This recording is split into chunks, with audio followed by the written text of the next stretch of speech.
Bonjour à tous et bienvenue dans cette nouvelle vidéo.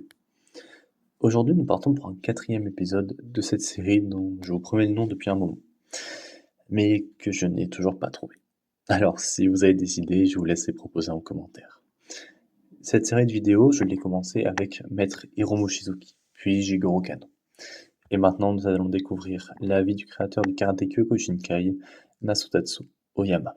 Entre controverses et révolutions techniques, nous allons explorer la vie du créateur de ce style de karaté, l'un des derniers nés de cet art martial plus que célèbre. Allez, on y va.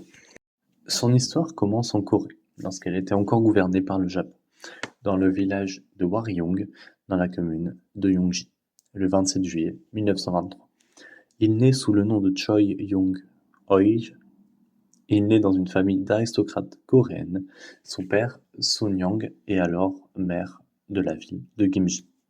Il découvre à l'âge de 9 ans le Nippon Kempo et les arts martiaux coréens sous la supervision de Monsieur Lee, un employé du domaine familial.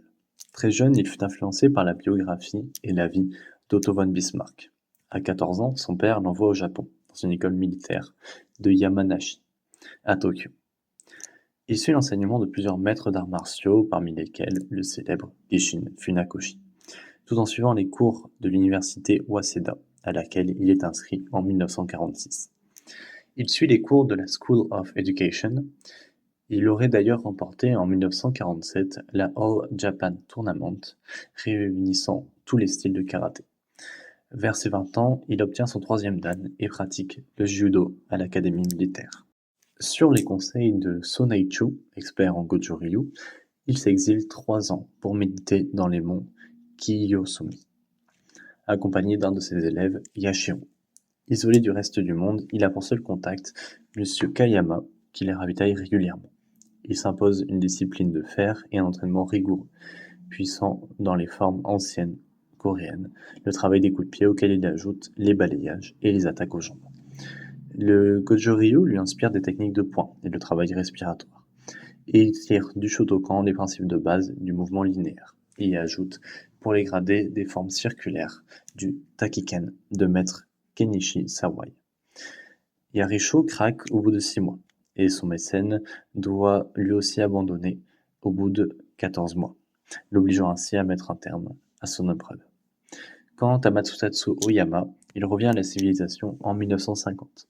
Il teste sa force sur un taureau.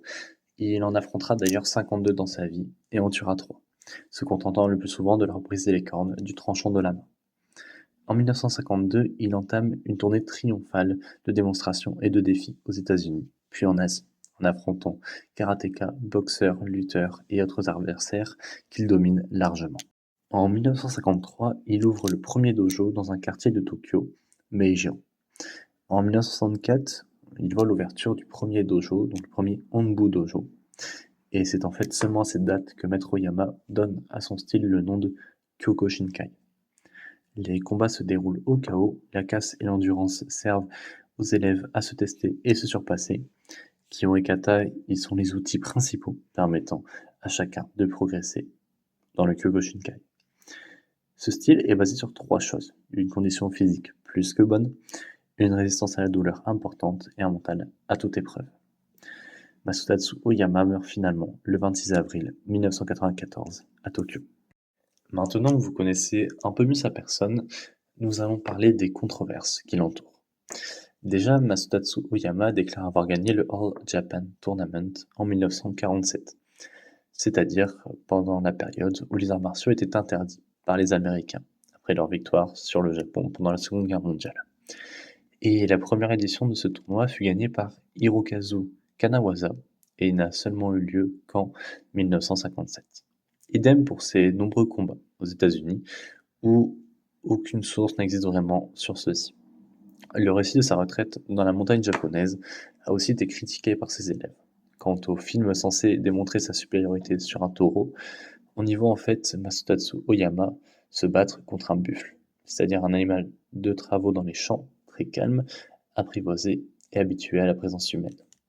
Ce qui est assez différent d'un combat à mort contre un taureau, comme on pourrait le voir en France ou en Espagne lors des corridas. Beaucoup l'accusent également d'avoir menti sur ses exploits à une époque où il était encore facile de mystifier les arts martiaux et faire croire au mythe du surhomme. Malgré tout cela, il reste un grand karatéka et a écrit plusieurs livres comme Vital Karate ou La voie du Kyokushin, qui est un condensé de son cheminement. Et voilà, on en a fini de cette découverte de la vie de Masutatsu Oyama, le créateur du karaté Kyokushinkai. Bon entraînement à tous, moi je vous retrouve sur la prochaine, et n'oubliez pas, l'apprentissage ne s'arrête jamais. Et je vous laisse sur cette citation de Masutatsu Oyama. Les buts de l'homme doivent être les plus hauts et les plus grands possibles, et seule la persévérance et la progression, pas à pas, permettront de les atteindre selon son propre chemin.